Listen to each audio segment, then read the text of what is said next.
new engine who lived at a station at the other end of the line. He had 2 small wheels in front and 6 driving wheels behind. They weren't as big as Gordon's and they weren't as small as Thomas's.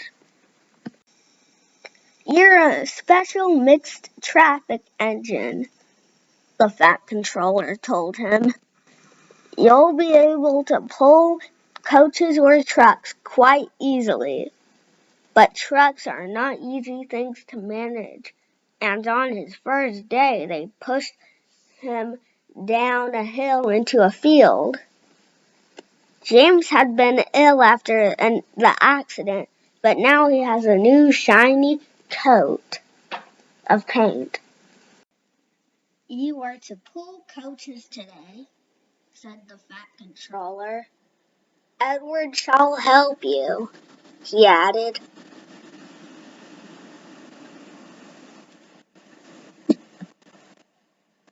James and Edward went off together to find some coaches. "Be careful with the coaches, James," said Edward. "They don't like being bumped. Trucks are silly and noisy. They need to be bumped and taught to be behaved. But coaches get cross and will pay you out." Edward and James took the coaches to the platform and were both coupled up in front. The Fat Controller, the station master, and some little boys all came to admire James's shining rods and red paint. James was pleased. "I am a really splendid engine," he thought, and suddenly left off steam. Whee! The Fat Controller, the station master, and the guard all jumped, and a shower of water fell on the Fat Controller's nice new top hat. Just then, the guard's whistle blew, and James thought they had better go, so they went. "Go on! Go on!" he puffed to Edward. Don't push, puffed Edward, for he did not like starting quickly. Don't go so fast, grumbled the coaches, but James did not listen. He wanted to run away before the Fat Controller could call him back. He didn't even want to stop at the first station. Edward tried to stop James, but it was too hard. The 2 coaches were far beyond the platform already, and they had to go back to let the passengers get on.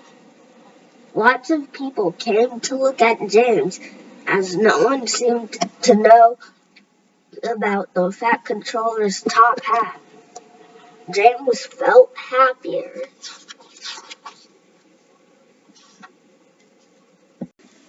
Presently, they saw Thomas. He came in with his 2 coaches, waiting for the passengers to get in.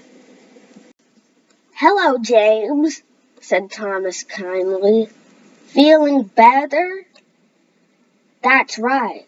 That's my guard's whistle. I must go. Sorry, I can't stop. I don't know what the Fat Controller would do without me to run this branch line." And he puffed off importantly with his 2 coaches into a tunnel. Leaving the junction, James passed the field where he had his accident. The fence were mended and the cows were back again. James whistled, but they paid no attention. Edward and James clattered through Edward's station, and they started to climb Gordon's hill that he got stuck on. "It's ever so steep! It's ever so steep!" puffed James. "I've done it before! I've done it before!" puffed Edward. "It's steep, but we'll do it! It's steep, but we'll do it!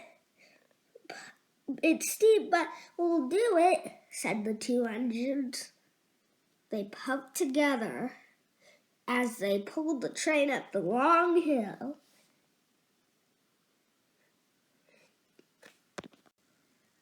They both had a long rest at the next station.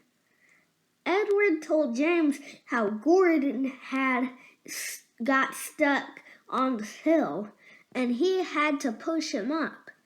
James laughed so much that he got the hiccups and surprised an old lady in a black bonnet. She dropped all her parcels, and 3 porters, the station master, and the guard had to run after her, picking them up. James was quiet in the shed that night. He had enjoyed his day, but he was a little afraid of what the Fat Controller would say.